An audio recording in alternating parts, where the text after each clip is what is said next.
We all know the Lorax, right? A fictional story by Dr. Seuss about a young man who creates a product with the tufts off the top of a certain type of tree, who ends up cutting down many of these trees due to his greed and poor planning. A creature, named the Lorax, attempts to stop him, but to no avail. By the end of the story, these trees are all cut down and nothing is left of the trees besides a single seed left by the Lorax and a pedestal with a single word: unless. Throughout history, there have been countless stories that reflect almost this exact situation. A corporation comes in, uses more resources than needed, and ends up destroying the natural environment housing it. They leave more harm than good.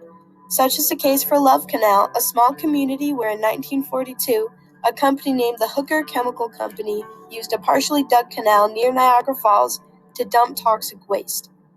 In 1953, the company then covered up the waste with dirt and sold the property to the city for $1. 2 decades later, after a community was built atop the waste, it began to bubble up and emerge from the ground in playgrounds, basements, and backyards. This was extremely damaging to the environment and has had adverse health effects on the citizens of that community. There are many cases of unexplainable health conditions, and birth defects increased. Later came the Chernobyl accident. A routine safety check led to multiple explosions that tore apart the reactor core, leaving the surrounding 30 kilometers, or 324 football fields, a zone named the exclusion zone. Plants and animals in the zone suffered tremendously due to the high doses of radiation received, and even 30 years later, the radiation has effects on reproduction and mortality rates of the wildlife in this zone. Buoyant Slat is the founder and CEO of the organization called the Ocean Cleanup, which is a company working towards the elimination of plastic in our oceans.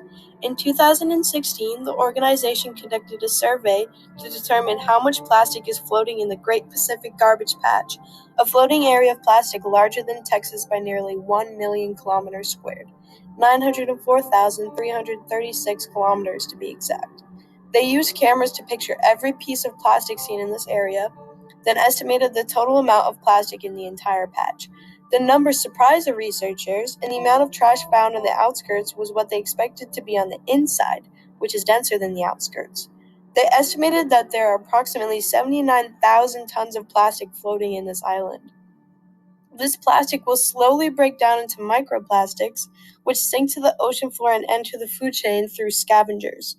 The breakdown of plastic floating in the oceans results in the ingestion of this substance, which moves its way up the food chain and potentially right back to humans.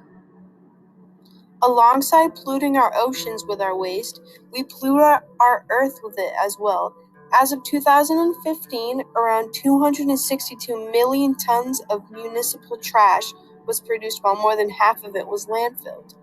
Most of this waste will sit in that landfill for many years, since it takes time for the earth to degrade substances, and some may even sit for hundreds of years.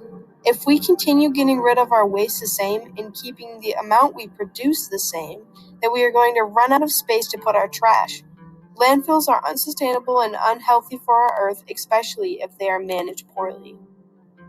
Humans are responsible for many types of pollution, including air pollution. We produce many different greenhouse gases from the cars we drive and the food we eat.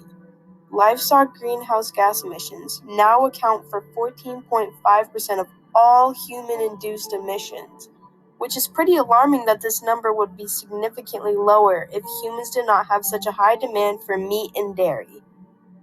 These emissions contribute to the crisis of global warming and the melting of our ice caps. Our lifestyle and choices greatly affect the surrounding environment, which is why it's important to be conscious of the effects and consider cutting down in order to help the environment. Life is a beautiful thing, but humans are the deciding factor of whether or not life will continue.